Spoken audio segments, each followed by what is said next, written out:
ये western disturbance है, पश्चिमी विक्षोभ। तो इसके आने से किसानों को बहुत नुकसान हुआ है, बहुत। ये क्योंकि उसका कलर फेड हुआ है, सरसों का, मेथी का भी हुआ है, चने में तो और भी ज़्यादा नुकसान हुआ है। राम राम सभी किसान भाइयों को किसान व्यापार चैनल पे एक बार फिर से आप सभी का स्वागत है। जैसा कि आपने हमारी वीडियो के बारे में देखा होगा, किसानों के बारे में बार बार हम अपडेट डालते रहते हैं। जो मौसम की जानकारी है, फसल की जानकारी है, और जो अलग अलग प्रकार के जो अनाज के भाव, मंडी के भाव, उनके बारे में हम जानकारी डालते रहते हैं। अगर आप चैनल पे नए हैं तो चैनल को जरूर से जरूर सब्सक्राइब करें और बेल आइकन ना दबाना भूलें, ताकि आप आने वाले अपडेट वीडियो से चूक न जाए। तो आज हम बात करेंगे जो किसान भाई हैं उनकी जो फसल में नुकसान है, और आगे जो अब कपास की बुआई के लिए कौन सा टाइम बेस्ट रहेगा, क्या कुछ अगर अनाज के भाव के बारे में बात करें तो किस प्रकार का भाव किसान भाइयों को देखने को मिलेगा। तो वीडियो में शुरू से लेकर लास्ट तक जरूर बने रहना। तो नमस्कार सर। नमस्कार नमस्कार सर, एक बार अपना परिचय। मैं शिवलाल शर्मा, गांव दोबड़ा, तहसील सूरजगढ़, जिला झुंझुनू, राजस्थान से बिलोंग करता हूँ। सर, अगर अभी की फसल की बात करें, आपने कौन कौन सी फसल लगा रखी थी सर? अब हमने गेहूं और सरसों, ये दो फसलें लगा रखी थी। सर, अगर मौसम की बात करें तो जो पीछे जो सर्दी के मौसम में बर्फबारी जो हुई थी, उससे क्या कुछ नुकसान अभी जो आप अपन ने जो सरसों की कटाई करके निकाली है, तो उसमें क्या कुछ आपको देखने को मिला? कितना कुछ नुकसान हानि आपको पहुंची है उस फसल में? उस समय सरसों की फसल में बहुत ज़्यादा नुकसान हुआ था, क्योंकि मोस्टली फसल में फलियां आई हुई थी सरसों की फसल में, तो उसमें सर्दी से काफ़ी नुकसान हुआ है। लगभग 50% तक नुकसान है। उसके साथ अभी फिलहाल के मौसम की बात करें तो जो बारिश का मौसम है, जो एक बारिश का टाइम है, उससे पहले ये बारिश का मौसम आ गया है, तो इससे क्या कुछ नुकसान सरसों को और गेहूं के फसल को क्या कुछ नुकसान देखने को मिला है? हाँ, ये वेस्टर्न डिस्टर्बेंस है, पश्चिमी विक्षोभ। तो इसके आने से किसानों को बहुत नुकसान हुआ है। बहुत सी जगह पर तो ओलावृष्टि हुई है, ओले भी भयंकर रूप से खतरनाक पड़े थे। तो किसानों को गेहूं की फसल में, चने की फसल में, सरसों की फसल में भारी नुकसान हुआ है, जिसकी भरपाई होनी बहुत मुश्किल है। सरकार को चाहिए कि गवर्नमेंट इसकी मदद करे किसानों की। अगर सब्सिडी की बात करें तो किस प्रकार सब्सिडी, कितनी संख्या में ना कितनी मात्रा में सब्सिडी किसानों को मिलेगी, या फिर आपके अनुसार मिलनी चाहिए अगर कम है तो? मेरे हिसाब से कम 4,000 रुपये बीघे के हिसाब से मुआवजा मिलना चाहिए, क्योंकि आजकल फसल बुआई में बहुत ज़्यादा खर्च आता है, इसलिए कम से कम 4,000 रुपये बीघे के हिसाब से होने चाहिए।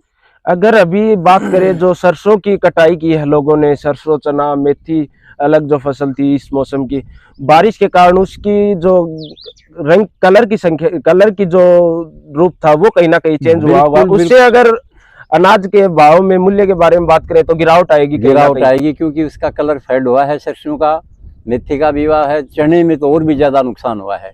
जहाँ तक चने का सवाल है, उसकी फसल में बहुत ज़्यादा नुकसान हुआ है, और वो काले रंग के हो गए हैं, दागी हो गए हैं, और उसका भाव कम होगा, जो किसानों के लिए घाटे का सौदा है। बिल्कुल। अगर बात करें लगभग कितनी गिरावट आएगी अनाज के जो भाव में, कितनी लगभग इस मौसम की मार के कारण कितनी कुछ गिरावट आएगी? मेरे हिसाब से जहाँ तक चने की फसल की बात है, तो मंडी में अगर कोई लेके जाता है तो 4,000 रुपये से ऊपर उनको नहीं देते हैं भाव। लगभग 5,500 रुपये का हिसाब होना चाहिए कम से कम। अभी अगर हम बात करें किसानों को जो अनाज बेचने का, वो सही टाइम अभी है, या फिर रुक के किसान अपनी फसल को बेचे, या फिर अभी सीधी पैर से अपने खेत से सीधी डायरेक्ट? पैर से बेचने की बजाय रुक के बेचें तो ज़्यादा बेहतर है, क्योंकि फिलहाल फसल गिल्ली है, जिसका वो बाजार में काटा भी काटते हैं। बिल्कुल। अगर बात करें आगे जो बोने वाली फसल है, अभी जो बारिश का मौसम हुआ है, कुछ किसान भाई ऐसा सोचते हैं कि अभी कपास की बुआई स्टार्ट कर दें, तो कौन सा समय सबसे ज्यादा सही रहेगा कपास की बुआई के लिए? कपास के लिए ये जो यहाँ का इलाका है, इसके लिए अप्रैल 20 या मई का फर्स्ट वीक, ये सबसे उत्तम टाइम है। अप्रैल की बात करें लगभग जैसे 5 से 10 अप्रैल, या पूरी अप्रैल के बीच में? 20 अप्रैल के बाद में ज़्यादा बेहतर है। अभी अगर पहले 20 अप्रैल से कुछ किसान भाई हैं जो जल्दबाजी करके अगर कपास की बुआई कर देते हैं, तो क्या कुछ नुकसान हो सकते हैं? इसमें ये नुकसान है कि अगर पहले अगर कोई बो देता है, तो उसके बाद में वो जब बारिश का महीना आता है मानसून का, बिल्कुल उस समय उसकी जो फाल आता है, पुड़िया वगैरह होती हैं, वो जड़ते जाती है और बारिश में नुकसान होने का खतरा ज़्यादा रहता है। बिल्कुल। और जैसे सब्जी की बात करें तो कौन कौन सी सब्जी किस टाइम अगर अभी किसान भाई लगाना चाहें, कुछ जो अपने किसान भाई हैं अलग अलग जगह से आपकी वीडियो देख पा रहे हैं, तो उनको क्या कुछ सलाह देना चाहोगे? उसमें तो अब जैसे है, आप बो सकते हैं, ये तर काकड़ी है, ये घिया है, तोरी है, इस प्रकार की बो सकते हैं इस समय। बिल्कुल। अगर बात करें अभी कुछ किसान भाई जो अलग अलग खाद का प्रयोग करते हैं, उनको क्या कुछ ऑर्गेनिक खाद बेटर है या फिर ये जो अलग अलग प्रकार की खाद स्प्रे? ऑर्गेनिक खाद इज बेटर, क्योंकि ये जो केमिकल है, रासायनिक खाद है, इससे जमीन की जो फर्टाइल शक्ति है, उर्वरा शक्ति, वो नष्ट होती है। बिल्कुल। तो ज़्यादा बेटर है कि देसी खाद या ऑर्गेनिक खाद का प्रयोग करें। जैसा कि हम आपके बारे में जानते हैं, जितना ज्यादा हमने सुना है, आप भी ऑर्गेनिक खेती और जो पशुधन की बात करें तो कैमल आप अभी भी इस टाइम रख रहे हैं। कुछ किसान भाई ट्रैक्टर आदि अलग अलग प्रकार की चीजों से स्प्रे वगैरह करते हैं, उनको क्या कुछ कहना चाहोगे आप अपने माध्यम से? ज़्यादा बेटर तो ये है कि आप ट्रैक्टर की बजाय अगर हाथ से स्प्रे करते हैं तो वो ज़्यादा बेहतर है, क्योंकि ट्रैक्टर से अगर करते हैं तो वो हवा का अगर संचारण होता है तो वो दूर दूर तक चली जाती है, प्रॉपर पौधे की लगती नहीं है। बिल्कुल। अगर हम राजस्थान की बात करें तो यहाँ पे केंद्र सरकार ने अगर मुआवजे की बात करें, मुआवजा काफ़ी और अलग स्टेटों से काफ़ी मात्रा में कम देती हैं। अपने नज़दीकी हरियाणा, पंजाब, वहाँ पे अच्छा किसानों को अगर ये बात करें मुआवजे की, तो मुआवजा वहाँ पे अच्छा खासा देखने को मिलता है। ये नहीं कि किसान को कहीं ना कहीं मार मिलती है। अगर इंडिया की बात करें तो भारत एक कृषि प्रधान देश माना जाता है। 75% जो जनसंख्या है इंडिया की, वो कहीं ना कहीं खेती के ऊपर निर्भर है। तो उन किसान अपनी जो गवर्नमेंट है उसको क्या कुछ कहना चाहोगे?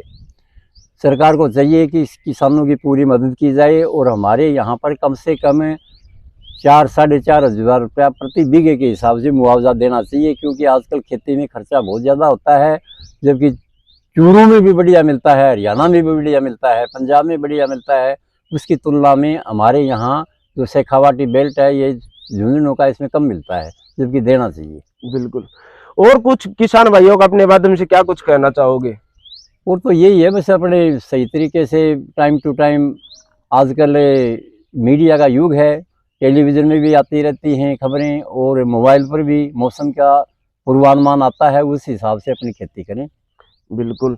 जैसा कि हमने शिवलाल सर से जाना, पूरी जानकारी आप किसान भाइयों तक पहुंचाने की कोशिश की है। फिर भी अगर कोई जानकारी हमसे अधूरी रह गई है तो वीडियो कमेंट बॉक्स में कमेंट करके ज़रूर बताएं। और अगर आप चैनल पे हैं तो किसान व्यापार चैनल से जुड़े और हमसे संपर्क करें। और बहुत बहुत धन्यवाद सर आपका, आपने हमारे लिए इतना टाइम निकाला। धन्यवाद। Thank you. Thank you sir.